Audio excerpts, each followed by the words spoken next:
अस्सलाम वालेकुम स्टूडेंट्स, कैसे हैं आप सब। उम्मीद है आप बखैरियत होंगे। तो स्टूडेंट्स, आप देख रहे हैं मेरा YouTube channel PTB math learning.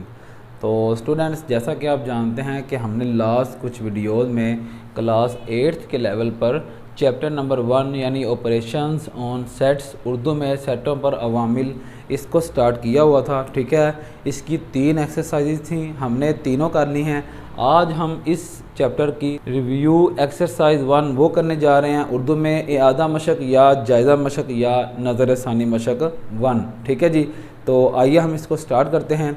इसमें जो पहले 2 सवालात हैं वो हैं जी ऑब्जेक्टिव टाइप यानी मरूज़ी तर्ज के। ठीक है जी, तो पहला सवाल उसमें एमसीक्यूज़ हैं। ठीक है, यानी टिक ऑप्शन, वो आप किताब के एंड से देख सकते हैं। ठीक है जी, फिर भी अगर कोई आपको उसमें समझ नहीं आती तो आप मुझसे कमेंट्स में पूछ सकते हैं। दूसरा सवाल उसमें है डेफिनेशन यानी तारीफ़ें। ठीक है, कुछ तारीफ़ें इसी चैप्टर की समरी यानी खुलासे में पड़ी हुई हैं। ठीक है, और कुछ तारीफ़ें एक्सरसाइज की इंट्रोडक्शन में पड़ी हुई हैं। ठीक है जी, तो आप वहाँ से उनको आसानी से तलाश कर सकते हैं। फिर भी अगर कोई समझ ना आए तो ये भी आप मुझसे कमेंट्स में पूछ सकते हैं।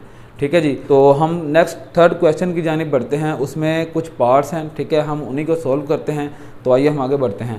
यानी क्वेश्चन नंबर 3 है, right all subsets of the following sets, Urdu में मुंदरजा झेल सेटों के तमाम तहती सेट लिखें। ठीक है जी, इसमें पहला part A is equal to E F G पर मुश्तमिल सेट है and B is equal to 1 3 5 पर मुश्तमिल सेट है। इन दोनों के अलग अलग हमने सब सेट्स यानी तहती सेट बनाने हैं। ठीक है, तो आइए शुरू करते हैं।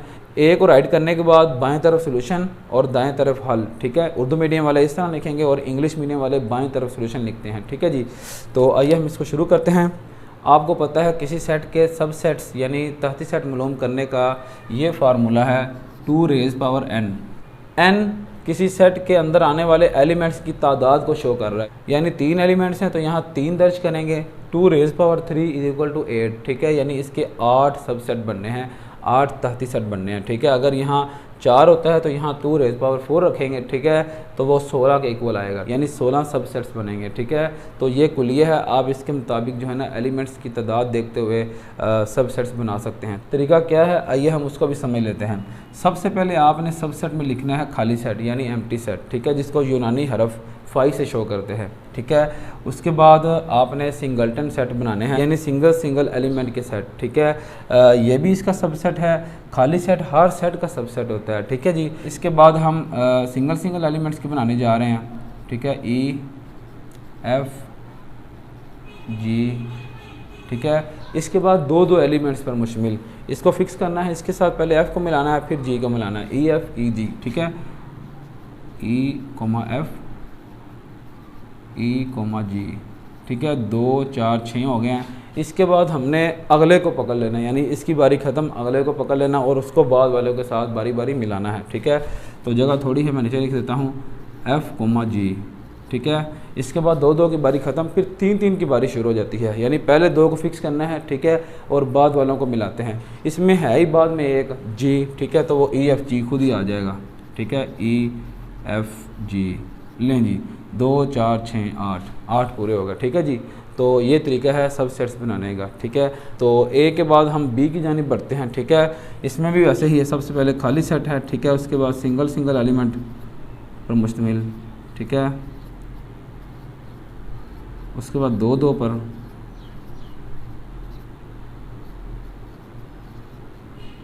और इसके बाद 3 5 की बारी है।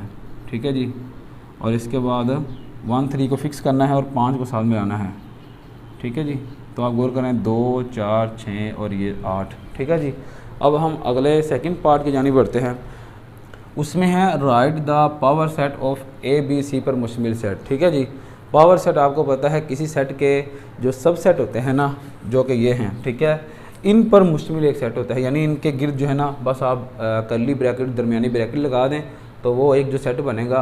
ठीक है, वो सेट इस सेट का कहलाएगा पावर सेट, उर्दू में कुव्वत सेट। ठीक है, तो आइए हम इसको भी करते हैं। सबसे पहले इसको नाम देना है, let A is equal to A B C पर मुश्तमिल सेट है। ठीक है जी, तो पावर सेट को शो करते हैं पी ऑफ ए से। ठीक है जी, तो इसमें कर्ली ब्रैकेट से स्टार्ट करेंगे और उसके अंदर सब सेट बनाएंगे इसके। ये भी 3 एलिमेंट्स पर मुश्तमिल है, तो 2 रेज़ पावर 3 8। ठीक है, सबसे पहले 5 उसके बाद सिंगलटन सेट, ठीक है,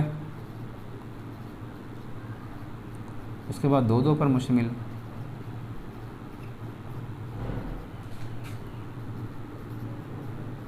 इसके बाद आपने 3 पर मुश्तमिल, ठीक है, ए बी सी खुद आ जाएगा। तो आप गौर करें कि हर सेट अपना भी सबसेट होता है, ठीक है। सबसेट के लिए ये बात थी कि सारे के सारे एलिमेंट उस सेट में पाए जाएं, ठीक है। तो जिसके एलिमेंट दूसरे सेट में पाए जा रहे हैं वो सबसेट है इसका, ठीक है। तो 2 4 6 और ये 8 पूरे हो गए और लास्ट पर ब्रैकेट जो है ना शुरू की थी क्लोज भी करनी है, ठीक है। तो ये सेट है पावर सेट, ठीक है, ए का, ठीक है जी। तो आइए हम लास्ट थर्ड पार्ट की जानिब बढ़ते हैं। इसमें है verify De Morgan's laws if. ये सेट दिए गए हैं। डी मॉर्गन्स लॉज आपको पता है कि 19th सेंचुरी में एक ब्रिटिश मैथमेटिशियन यानी ऑगस्टन डी मार्कन, उसने इन लॉज को मुतारिफ़ करवाया सेटों में, ठीक है। तो ये 2 हैं, ठीक है, जो कि ये हैं, गौर करें ये एक जैसे ही हैं, ठीक है जी। तो ए यूनियन बी होल का कम्प्लीमेंट इज इक्वल टू ए का कम्प्लीमेंट। अगर यहाँ यूनियन है तो बाद में इंटरसेक्शन की अलामत आएगी और बी का कम्प्लीमेंट, ठीक है। दूसरा ये है कि यहाँ पर यूनियन है, ठीक है, इसमें तो वहाँ पर इंटरसेक्शन है, ठीक है, यहाँ पर इंटरसेक्शन है तो वहाँ यूनियन है। दोनों एक जैसे हैं लेकिन जो ऑपरेशन है, ठीक है, उसकी ही तब्दीली से 1 से 2 हो जाते हैं, ठीक है जी। तो हम एक करते हैं, ठीक है, दूसरा आप खुद करेंगे, ठीक है जी। तो मैं इसको यहाँ से वैसे ही रेज कर देता हूँ, ठीक है जी। लें जी, इसको हमने लेफ़्ट हैंड साइड का नाम दे दिया और इसको राइट हैंड साइड का नाम दे दिया, ठीक है। लेफ़्ट हैंड साइड में सबसे पहले ब्रैकेट सोल्व करेंगे तब ही हम उसका कम्प्लीमेंट ले सकते हैं मुकम्मल का।